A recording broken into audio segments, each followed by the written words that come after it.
Welcome to Bad Food Blog, and today I'm going to be doing something which I've done before, but now I'm doing it in 4K, and I'm going to explain it better because when I first did this video, I first started this channel, it was about 7 years ago, and it wasn't the best video. So here we go, Jus-Rol pain au chocolat.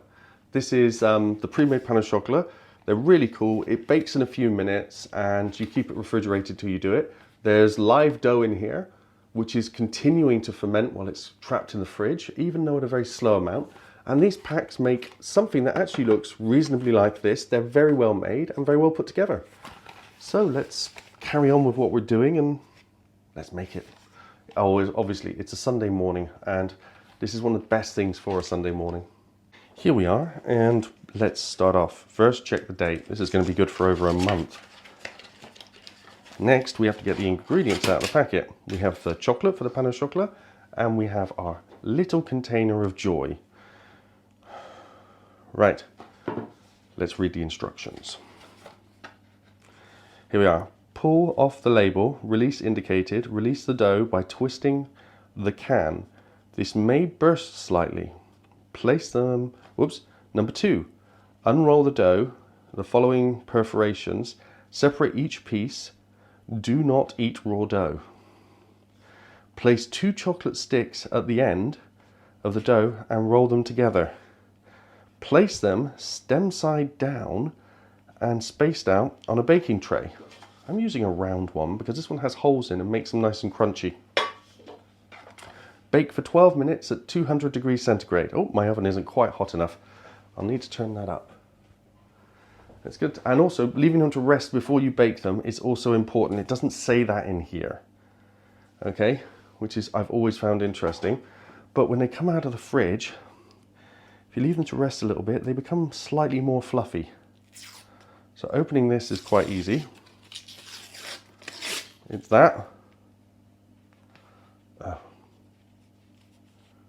Somehow the bit I peeled off hasn't released the packaging versus me, right? There should be a whole video series on how I mess up opening packaging. There we go, I got it this time. There, can you see that seam there? Oh, I didn't even have to twist that. That opened all on its own. At least you get this in 4K. Oh. And here we are, there's the dough. And there's what it looks like rolled out. Now, rather than stretching these apart, which is what you're first tempted to do, I tend to get a knife and cut it because I don't want to stretch the dough in that direction. And this dough is alive and it is continuing to ferment at this point, okay? So the dough's continuing to rise and it is continuing to get larger. Now what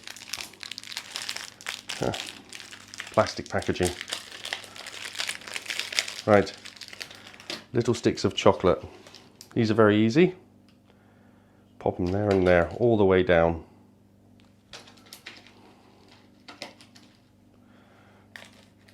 See? Nice and easy. I tend to put them just a little bit away from the edge. There's kind of a, you don't want it rolled right in the middle. There's a little lip that goes around the outside if you've ever had a pain au chocolat. Now you roll each of these in towards the center and you stop just before the middle and then sort of pinch them together as you pick them up. And put them down on the baking tray.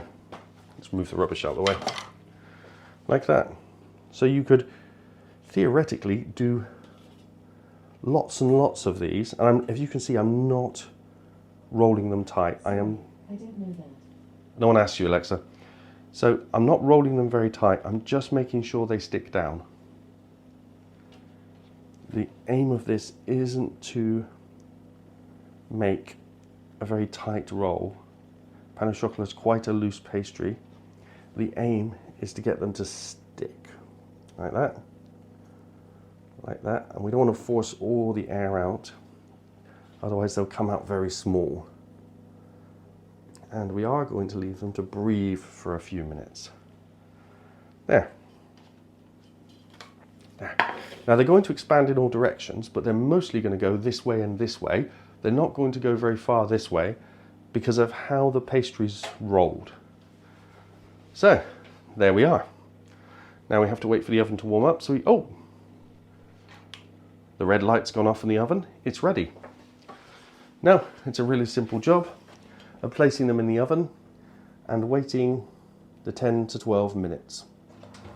Now this, I like to keep an eye on them, and it's not about timing, it's about when they look ready. When they're big, fluffy, and they're brown on top, and they look like this picture. We are just over halfway through the cooking process, and what I'm going to quickly do is spin everything around, because as you can see, they're cooking slightly unevenly. So, a quick 180-degree spin.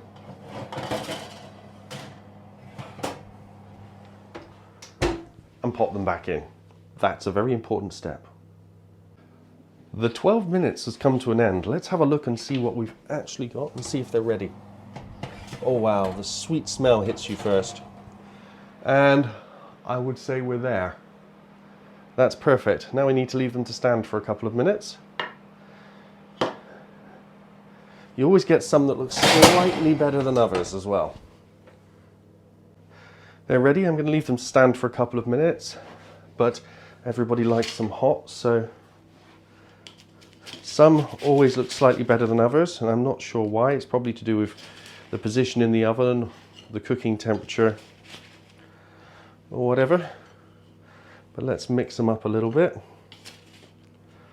Now what I could do is put these two back for a couple of minutes. Oh no. Yeah, those two can go back for a couple of minutes. And possibly, no, that one's quite brown. These two are going to go back for just 2 minutes. They're okay, they're just not quite crispy enough. Put them on top of the oven. And there we go. That's how you cook them. And this one is the one that looks exactly like the packet. It's amazing looking, and this one's fully cooked. As you can tell, the other one, when I touched it, it's still crisped in a little bit.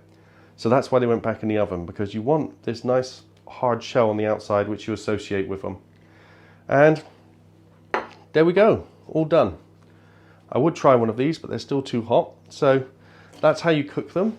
And this has always been one of my favorite videos, and it's great to do it at last in 4K and get decent quality down. Thanks for watching the channel for all these years. And if you like what I do here, please subscribe, and please leave some comments about what else, other foods you'd like me to do in the future. Thank you for watching. Bye.